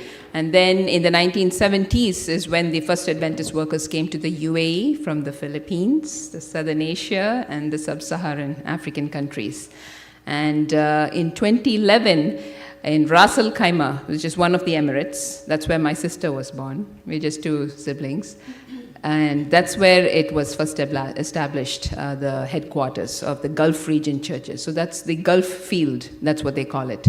So there's a lot more work that we can do to spread the word around there, to cater to live. But it's a beautiful region and it's been developing. So whenever we see these mission quarterlies, it's a good thing to look at what projects they do and how we can, help and contribute to spreading the word. So yeah, so that's it. I didn't put a lot, but just wanted to give a little glimpse of life there. It's after which we just moved to do a high school because we wanted to get into higher studies. We wanted to make sure that if you wanted to go into the medical field, healthcare and all that, you would need to do something. So we went to India for that, and after which we were in England, and then we came here. So from England, been seeing. Going into an Adventist church. That's where I actually came to hear about Adventism for the first time. Okay. So yeah. So I just have a couple of questions to ask. I was talking about the different, the biggest and the fastest. Does anybody know which was the biggest hotel, the tallest hotel, the name?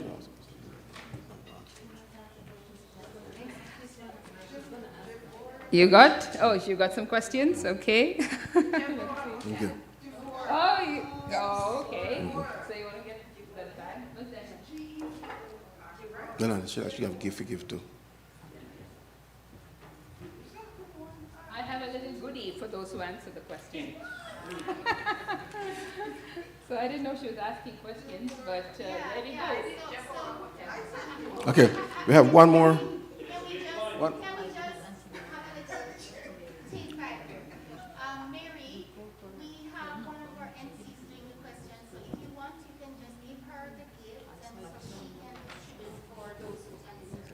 I've just got 3. Yeah, but just let her do. Oh, okay, yeah, okay. Let her ask a question.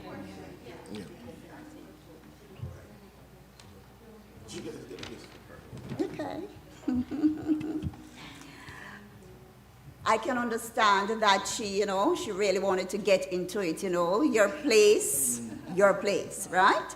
Okay, and so the police officers in Dubai, what types of car do they drive? Supercars. And guess what? My students will be raising their hands now, okay? All right, so it's only 3 questions, 3 goodies. So you're going to take this one to my very brilliant student over there in the black. Yes. And remember now, you raise your hand. So number... That's the Dubai chocolate for you. Okay. All right. Next question. Which day is their official day of worship? Did I say you should raise your hand? Okay, so I'll take this hand right here. And it is? Friday. Friday. Beautiful. She's the obedient student. It's a date halwa, which is an Indian sweet but made with dates, which is famous. Okay, and... Okay. And what is the men's wear called? That's their outfit. All right. This dasha. Okay, and That's it. the top. No. Last one. The official language of the region is Arabic. That. No, it's Arabic. Oh, that young lady there. Raise the Burgundy. Yes. Right. Thank you very much. No, it's Arabic, not Arabic. Oh, no, it is Arabic. But Arabic. Arabic, the script of Arabic comes from Aramaic, but Arabic is the official language. Okay, so Okay, thank you. so now we're moving from Dubai to the paradise of the Caribbean, Jamaica, and we have Austin Manhurst who will be making that presentation. Put your hands together.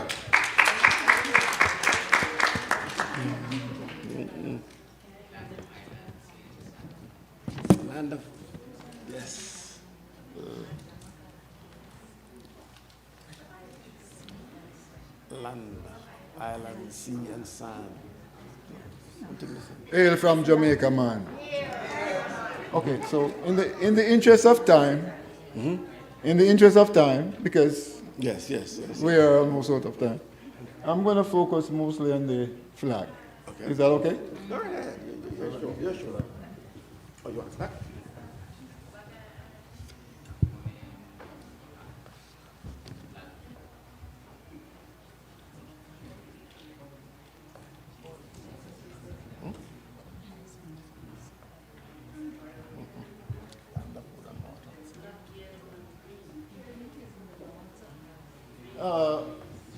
Jamaica is well known around the world, and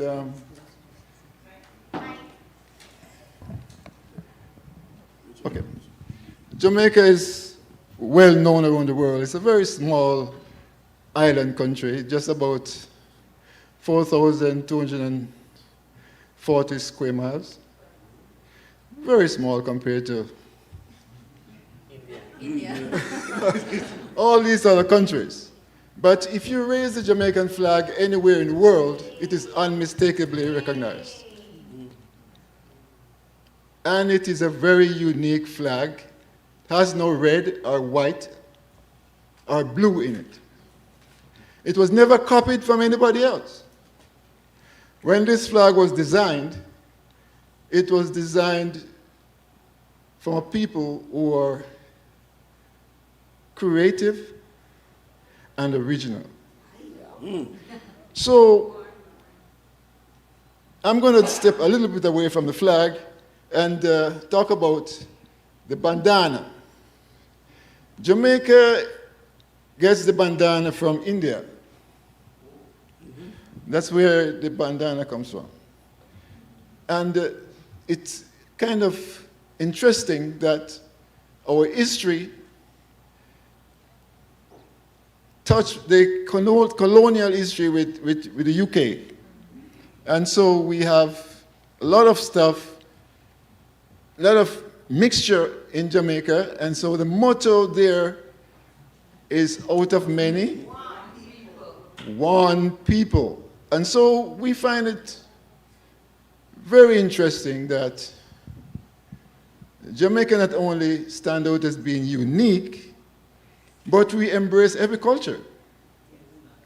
And it is written down in our motto at independence because that's the kind of people we are.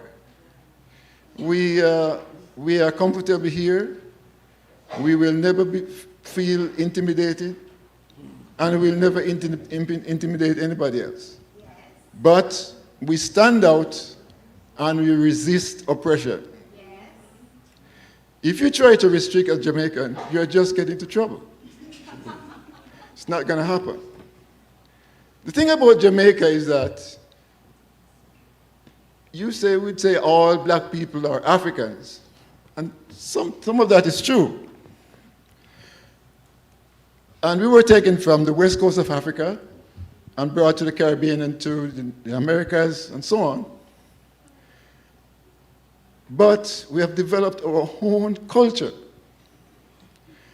And so the uniqueness of Jamaica is that I would not probably be able to understand the culture of a black American or an African from Kenya and so on. But we are a melting pot of different cultures. We have the Indians there. The original people were Indians, our works. We have been colonized by Spain. The English came and defeated the Spanish. And then we were colonized again by the English. And we fought the English and won our independence. That is one of the things about Jamaica, is that we will live with you, and we will study you, and we will understand you, and we will understand how to survive among you. And if you oppress us, we will resist. That is how Jamaicans are. It is a natural thing. You know, if you take, for example, the standing up as a small country, what we are known for is the sprint.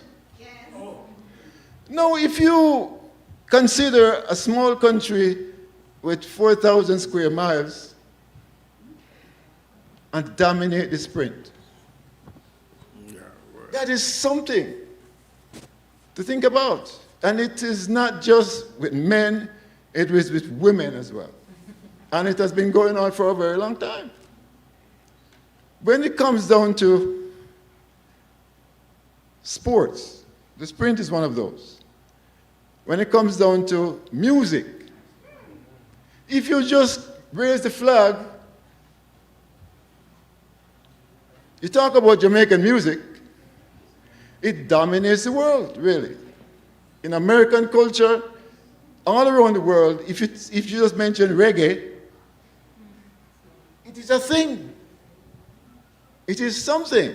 And the thing about it is that we say it is the heartbeat of a people because it comes out of the culture, the experience. It is coming from deep down in Africa. That's where the drum beats came from. And we built on that and made it our own. And so there's a saying in Jamaica that things don't run us, we run things. It is a natural thing. So I understand at some point in time, you know, the question is going to be asked, when you look in the GTA and the different churches in the GTA, you know, most of the churches are comprised of Jamaicans. It's a natural thing, and the thing about it is that we are active people who take part in things. We don't stand by and watch. We want to be involved. That's all we are. We are people that care about other people. We love people. We are very hospitable. But we have unique strengths about us. And we are like the Filipinos in some ways. Accommodating, loving, and kind. But if it pushes us too far, we will resist. That's the difference between us. Okay? And as Pastor says, the Filipino will talk around the bush, but we will just come directly and tell you we don't like you. Or we just don't appreciate the way you speak to us. Or if you try to resist and suppress, we will just resist. That's what it is. Okay? Anyway, in the interest of time, I'm just going to stop right here, and you can ask any questions you want.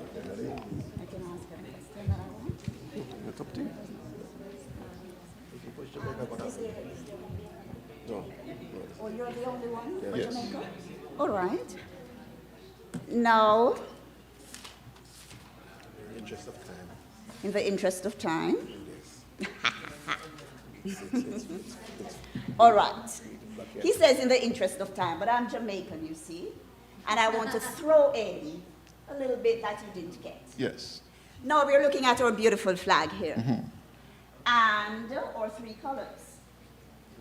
We usually say the sun shines, the land is green, and the people are creative. Now the black, original meaning for the black, hardships faced, hardships to come, and the strength of the people. The gold represents our sunshine and our natural wealth. You know, our land, our beautiful resources. Yes. Thank you. And the green, you know, that's our land. All right? Vegetation. Beautiful. We got our independence August 6, 1962. And like he says, we are strong we are resilient, and we are no nonsense. That's it. All right. Another thing, yes, you always hear that we'll put up resistance. But October 15, 2025, international news that says, Jamaica tops global ranking for helping strangers. Jamaica has been ranked the #1 country in the world where people are most likely to help strangers, according to the World Happiness Gallup report. And Jamaica leads ahead of Liberia and Sierra Leone, both of which also demonstrated high levels of generosity and community spirit. All right, so that said, because I'll go on and on. Oh, and the native people that he spoke about, we have some of those left, the Tainos. They call them the Arawaks, back then they're now called the Tainos. And we have some of them mixed with the Maroons. Those are the runaway slaves. And we have some of those left here now. So question. When did Jamaica gain its independence? 1962. August 6, 1962. All right, thank you. And square miles. He spoke about how small we are. How many square miles? Oh, a little over 4,000, yes, 4,411 square miles. All right? And the green in our flag stands for? Vegetation. The vegetation. And the gold? Sunshine. And the black? Resilience. Resilience. The people, hardships faced, hardships to come. And like we always say, Jamaica to the world. All right, have yourselves a fantastic rest Okay, of so the evening. the final thing I'm going to do for you you. have a video? The final thing we're going to do.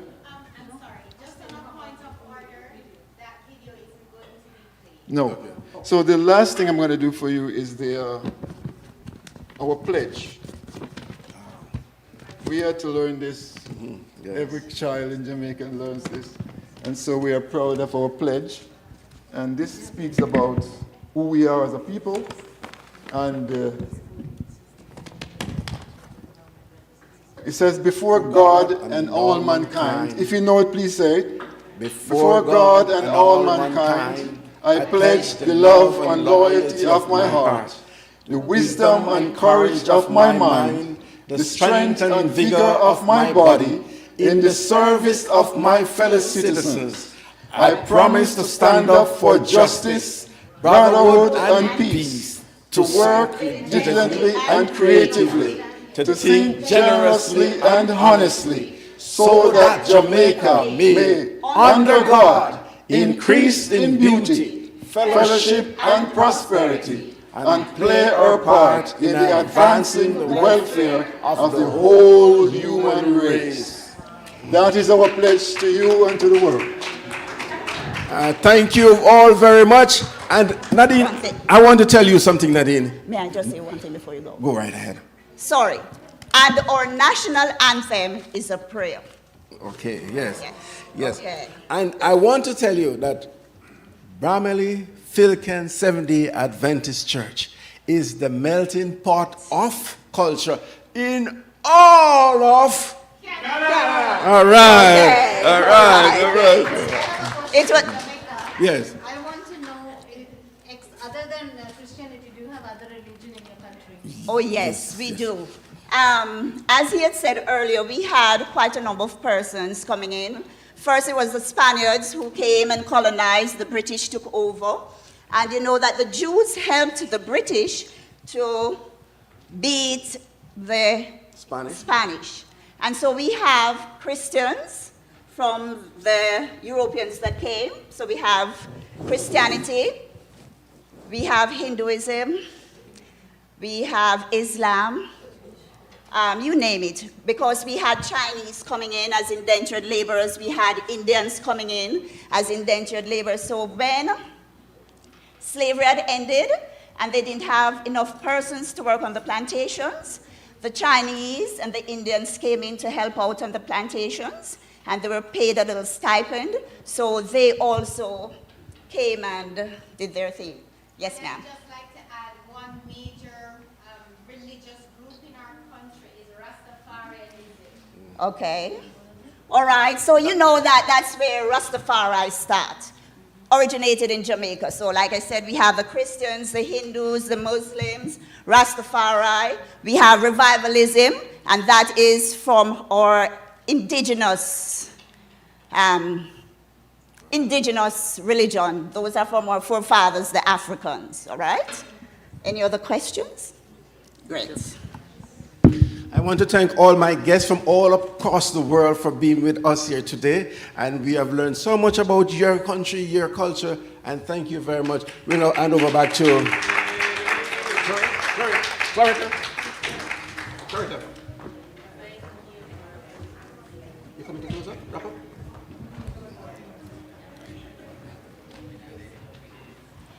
Back to you. We thank our two moderators very much. Can we give them a round of applause? Thank you very much. This felt like we were in school, actually, culture school, and we have gone way over time. My apologies. I am saying to you that even though we went over time, I believe it was time well spent, and we are now going to bring it to a close with prayer from Sister Judith. Good evening, everybody. All right, happy Sabbath. Let us pray. Holy Father, we gather together today to ask your blessing as one family in you, Lord. We are a diverse church, diverse in our lands and languages, but we are one in you. You are our Father, and we are your children. There is neither Jew nor Greek, neither slave nor free, nor male and female, because all believers are one in Christ. Yes, we are one in you once we have accepted you, Lord. You are our shepherd who leads your people, and there's no difference in us, your creations. You, our God, created us from one man, Adam. We are your people. Father, help us to recognize and celebrate our differences, because these differences are what make us stronger as a people. May we learn something new today and continue to spread your words to others as we carry on our journey with you. Thank you, Father, for creating us and allowing us to live, work, and worship you in unity. This is our prayer. Thank you for hearing our prayers. Amen.